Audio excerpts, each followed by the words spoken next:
এটা অধ্যায় বন্ধ হয়। এটা কাহিনী কোৱা হৈছে এজন শিক্ষকৰ আৱেগৰ। গঢ় দিবলৈ ডেকা মন, দশক দশক ধৰি সেৱা, নিষ্ঠা আৰু যত্ন প্ৰজন্মক অনুপ্ৰাণিত কৰা, ভাগ কৰিবলৈ এটা উত্তৰাধিকাৰ এৰি থৈ যোৱা। শ্ৰেণীকোঠাৰ নিস্তব্ধতা, ঘণ্টাৰ শেষ বাজি, এটা যুগৰ অন্ত। গান গোৱাৰ যাত্ৰা তেওঁৰ ভক্তি, এটা জিলিকি থকা পোহৰ, দিন আৰু ৰাতি ছাত্ৰ ছাত্ৰীক পথ প্ৰদৰ্শন কৰা।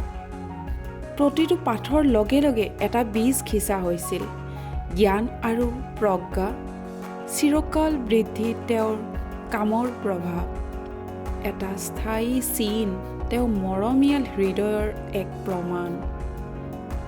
এতিয়া অৱসৰ লোৱাৰ লগে লগে তেওঁ জিৰণিটো উপাৰ্জন কৰিছে।